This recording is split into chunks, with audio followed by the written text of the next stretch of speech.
Well, g'day, Harbour Church Growth Groups. This is Tom Batty here, bringing you Hebrews chapter 2, verse 10 to 3:19. Flowcharts to grow hearts.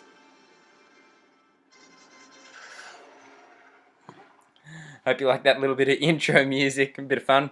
Anyway, we're looking at this next passage in our series of Hebrews, and I just want to point out this first line here that says, "In bringing many sons and daughters to glory." And so this connects us to the last passage that we looked at in chapters 1 and 2, which basically said that Jesus is better than angels in that he's above them and he's below them, below them in that he was made lower in order that he might taste death for everyone, so that we might get that salvation. So salvation is on picture here, and the last section said, because Jesus is better, you got to pay more attention to him, and so that's how this one links in here.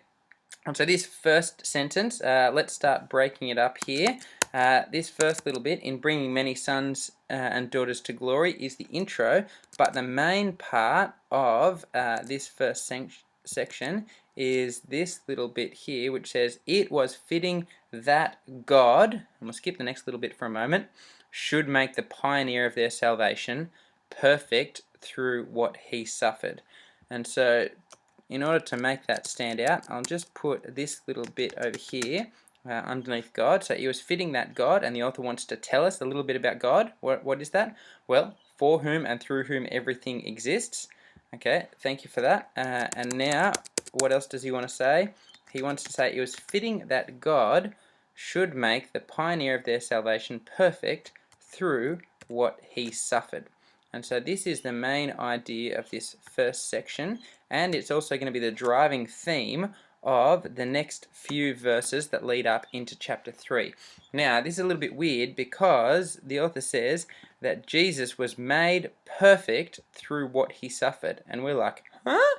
Wasn't Jesus already perfect in that he didn't sin? So what does the author mean?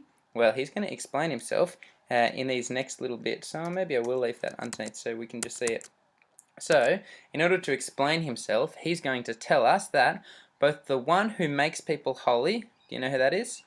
I reckon that's Jesus, and those who are made holy are of the same family. Does that make sense? So Jesus and the people that he saves are of the same family, and he's going to defend that claim by telling us that therefore Jesus is not ashamed to call them brothers and sisters. We've even got some Old Testament quotes to back us up.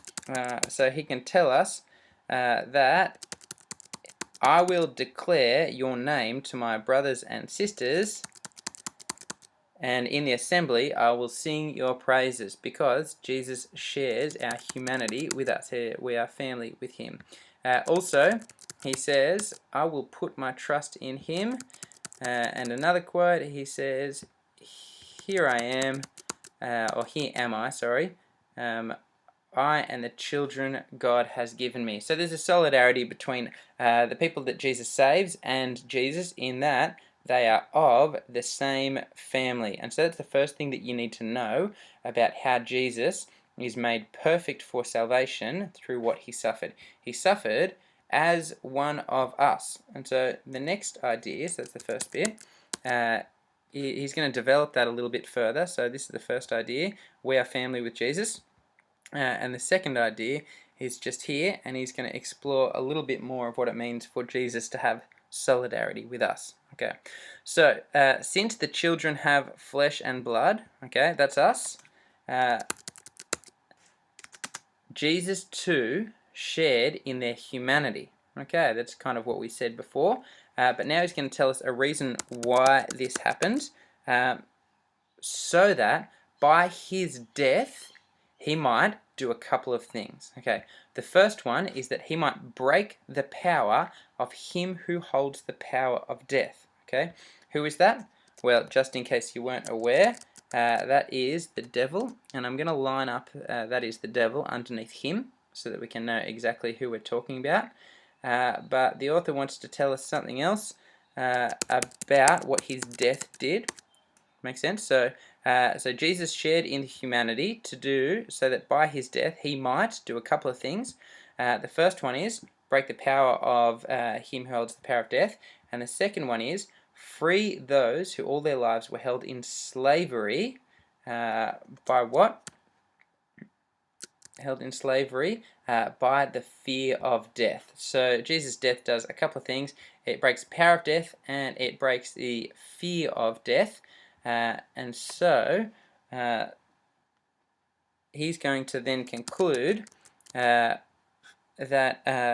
that humans are helped in a particular way by Jesus. And he says that firstly in the negative, for surely it is not angels he helps, as we spoke about them in the last chapter, but who does Jesus help? And help is kind of a weak word in our sense, but here it's using it quite strongly because we're talking about salvation kind of things. He helps Abraham's descendants.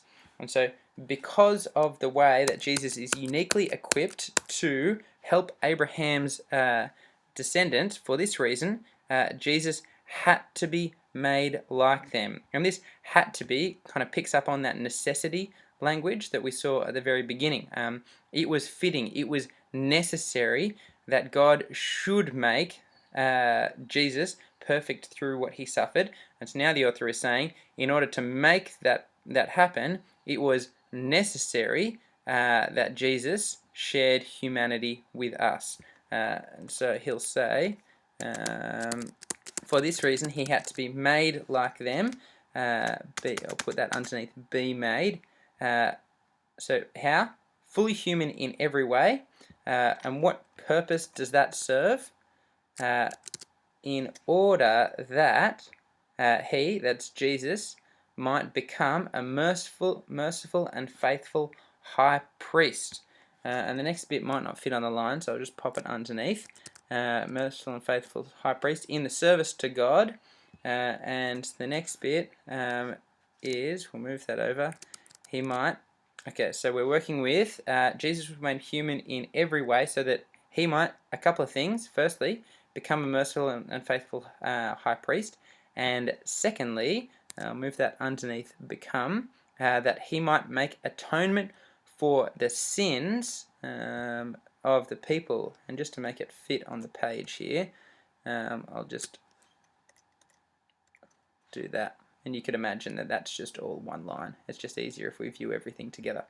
And so, to conclude, the author says, because Jesus suffered as a human who shares the same flesh with us, who is family, when he was tempted, but he didn't crumble like we do, he is able to help those who are being tempted because he was our merciful and faithful high priest who offered up the perfect sacrifice for us. And we'll get to that in later chapters. And so this is all of the theological underpinning, and we're about to move to the instruction.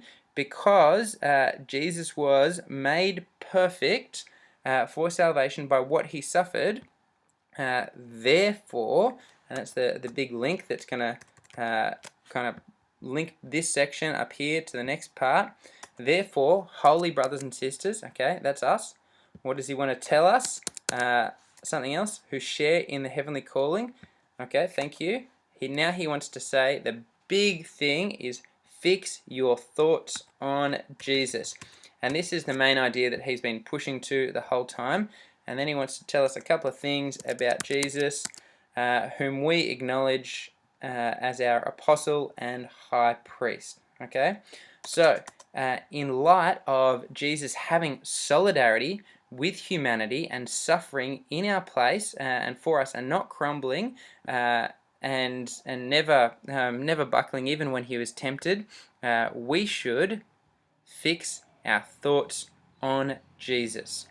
After this, the next section follows on a comparison between Jesus and Moses, and then it'll give us a negative example of how the Israelites kind of didn't really fix their thoughts on the right thing and how that should apply to us. And so instead of flow charting all of this section, I'll cheat kind of like I did last week, and I'll just pop it in here so that you can see how it works. So fix your thoughts on Jesus, because Jesus is better than Moses in terms of he's faithful like a son.